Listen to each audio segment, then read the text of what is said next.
Hello दोस्तों, कैसे हो आप सब। उम्मीद करता हूँ आप सब अच्छे से ही होंगे। तो ये वाला एपिसोड काफ़ी टाइम बाद आया है, तो करते हैं एपिसोड 2 की शुरुआत। एपिसोड 2 की शुरुआत में हमें दिखाया जाता है तत्सुया प्रेसिडेंट के सामने खड़ा रहता है।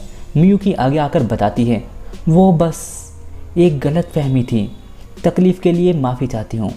प्रेसिडेंट आगे आकर बोलती है इतना काफ़ी है मारी, तुम्हें नहीं लगता।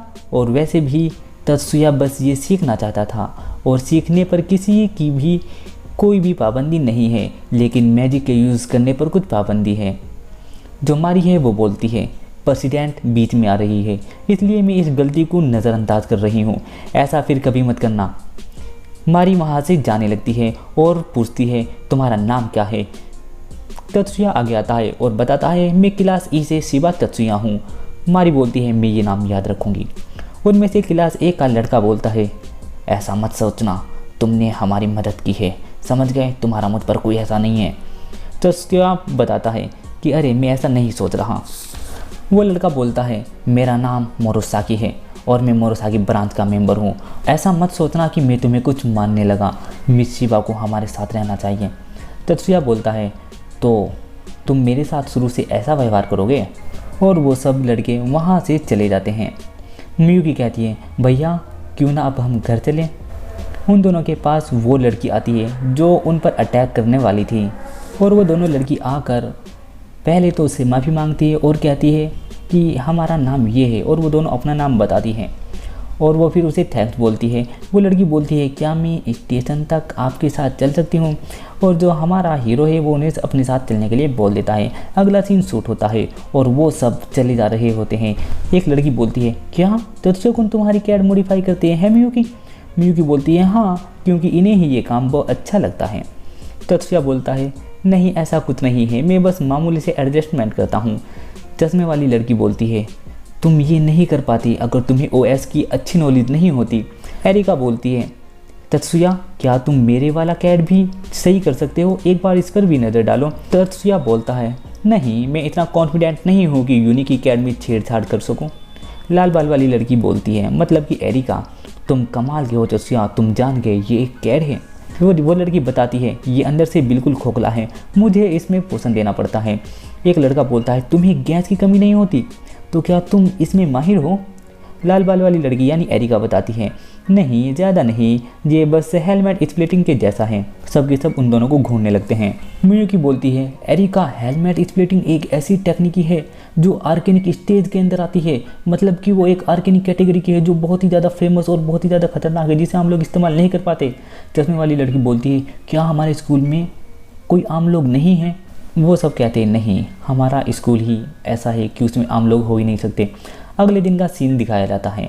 प्रेसिडेंट तत्सुया को आवाज़ लगाकर रोकती है और आकर उसे गुड मॉर्निंग कहती है और कहती है मुझे मियुकी से कुछ डिस्कस करना है, आज दोपहर तुम्हारा क्या प्लान है। हमें दोपहर का सीन दिखाया जाता है। वो दोनों भाई बहन काउंसलिंग रूम के सामने आते हैं। प्रेसिडेंट बोलती है अंदर आ जाओ, शर्माओ मत। प्रेसिडेंट कहती है हमारा इंट्रोडक्शन पहले ही हो गया था, लेकिन फिर भी वो अपने सामने बैठे हुए कुछ सीनियर के नाम बताने लगती है। मियुकी मारी चैन से बोलती है क्या ये लंच आपने बनाया है। मारी चैन जवाब देती है क्या इसमें कोई चौंकने वाली बात है। तत्सुया बोलता है नहीं बिल्कुल नहीं, बस हमने आपके हाथ देखकर बोला था कि आप रोज़ाना कुकिंग करती होगी। मियुकी कहती है भैया कल से हम भी खाना लाए। तत्सुया बताता है हाँ तुम सही कह रही हो, लेकिन मुझे नहीं लगता यहाँ पर ऐसी कोई जगह होगी जहाँ पर हम अकेले में बैठकर खाना खा सके। प्रेसिडेंट बोलती है क्यों ना अब हम काम की बात शुरू करें। स्टूडेंट काउंसिल प्रेसिडेंट चुनने के लिए इलेक्शन होते हैं, लेकिन ऑफिसर कौन बनेगा ये प्रेसिडेंट के हाथ में होता है, और कुछ पोजीशन को छोड़कर बाकी सब में किसी ऑफिसर बनाना है किसे हटाना है ये सब प्रेसिडेंट ही तय करता है। फिर मारी चैन बोलती है मेरी कमेटी है जिसे डिसिप्लिन कमेटी कहते हैं। डिसिप्लिन कमेटी में 3 डिफरेंस अपॉइंट करते हैं, और जो प्रेसिडेंट है वो बोलती है मियुकी फर्स्ट ईयर में से मैं चाहती हूँ कि तुम स्टूडेंट काउंसिल को ज्वाइन करो। मियुकी बोलती है प्रेसिडेंट क्या आपको मेरे भाई के एग्ज़ाम स्कोर के बारे में पता है। तत्सुया होता है वो घबरा जाता है। अगर स्टूडेंट काउंसिल किसी टैलेंटेड इंसान को ढूंढ रही है तो मेरा भाई इस काम के लिए बिल्कुल परफेक्ट है। तत्सुया धीरे धीरे बोलता है अरे मियुकी नीचे बैठ जाओ। उनमें बैठी हुई एक लड़की बोलती है ऐसा नहीं हो सकता, क्योंकि स्टूडेंट काउंसिल ऑफिसर सिर्फ कोर्स 1 के स्टूडेंट को ही बनाया जाता है और कानून है, और कानून को बदलना बहुत ही मुश्किल है। इसे बदलने के लिए पूरा सिस्टम बदलना पड़ेगा।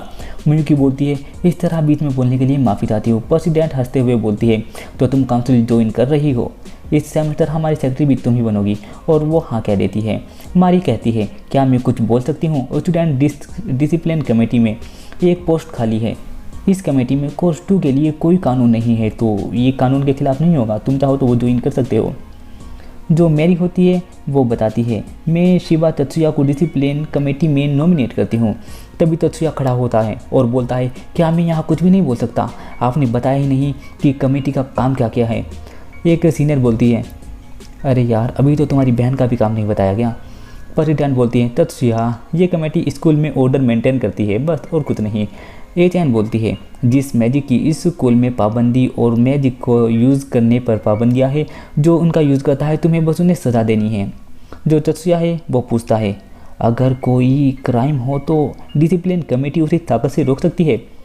वो सब बताती हैं, हाँ रोक सकती है। तत्सुया बोलता है, मैजिक भी इसकी ताकत का हिस्सा है, तो मैजिक भी इस्तेमाल कर सकते हैं। मैरी बोलती है, उसके मैजिक इस्तेमाल करने से पहले उसे रोकना। तत्सुया बोलता है, मैं कोर्स 2 में हूँ, तो मेरा प्रैक्टिस एग्ज़ाम में ज़्यादा अच्छा स्कोर नहीं है, तो क्या मैं हाथ का इस्तेमाल कर सकता हूँ? मैरी बोलती है, कोई बात नहीं, ज़्यादातर ताकत की ज़रूरत पड़ती है, बाकी बातें बाद में, स्कूल की बात करते हैं। अगला सीन शूट होता है। सब मैजिक प्रैक्टिकल रूम में होते हैं और तत्सुया अपने दोस्तों को पूरी बात बता रहा होता है। स्कूल के बाद उनसे कुछ डिस्कस करना है। जो एरिका है वो कहती है, ये कमेटी वाला काम थोड़ा दर्द लगता है। और फिर एरिका की बारी आ जाती है। एरिका एक मशीन के पास जाती है और जाकर अपना हाथ लगाती है और एक मैजिक का इस्तेमाल करती है, और वहाँ पर एक किताब होती है जो आगे बढ़ने लगती है। अगली बारी तत्सुया की होती है, वो भी मैजिक का इस्तेमाल करता है, लेकिन वो जो मैजिक का इस्तेमाल करता है वो किताब से उस एरिका के हिसाब से आधे रास्ते पर ही पहुँचती है और वो कहता है, ये तो बहुत स्लो है, क्या यही मेरी लिमिट है? वो दोनों भाई बहन काउंसलिंग में आ जाते हैं और तत्सुया सोचता है कि मेरी जगह यहाँ नहीं है, मैं बस आराम से मना कर दूंगा और चुपचाप यहाँ से चला जाऊँगा।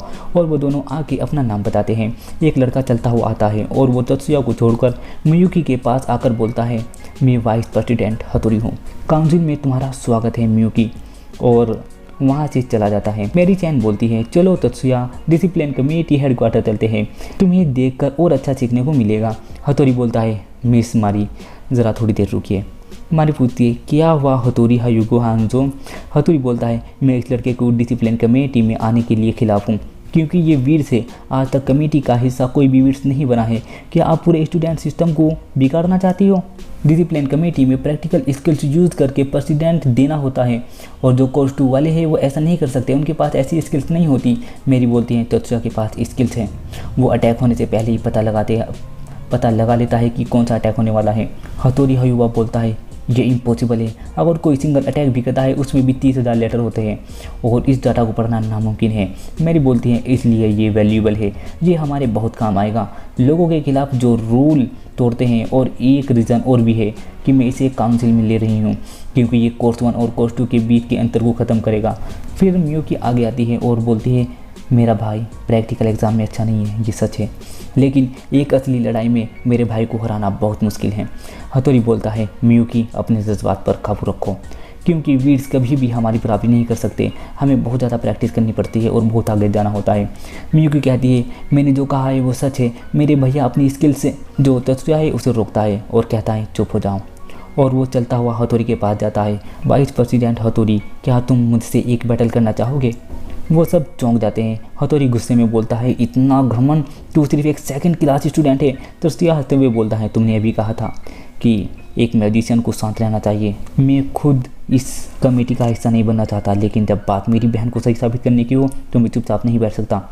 हतोरी क्लास में जवाब देता है, ठीक है, मैं तुम्हें तुम्हारी औकात दिखाऊंगा। वो दोनों बहन भाई चलते हुए आते हैं। मियुकी बोलती है, मुझे माफ़ कर देना भैया, मैंने आपको फिर से परेशानी में डाल दिया।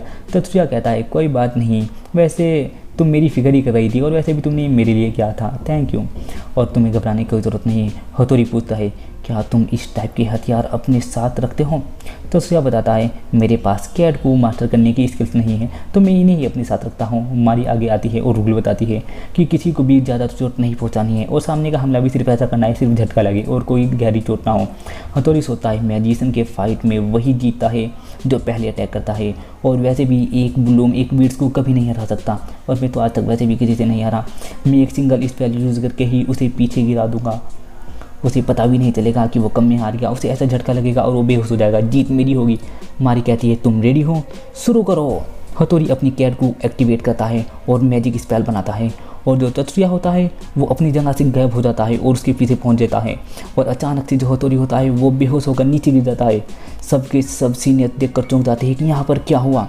और फिर मैरी चैन बोलती है, और विनर है शिबा तत्सुया। और ये वाला एपिसोड यहीं पर ख़त्म हो जाता है। तो दोस्तों मैं मिलता हूँ इसके अगले एपिसोड में, तब तक के लिए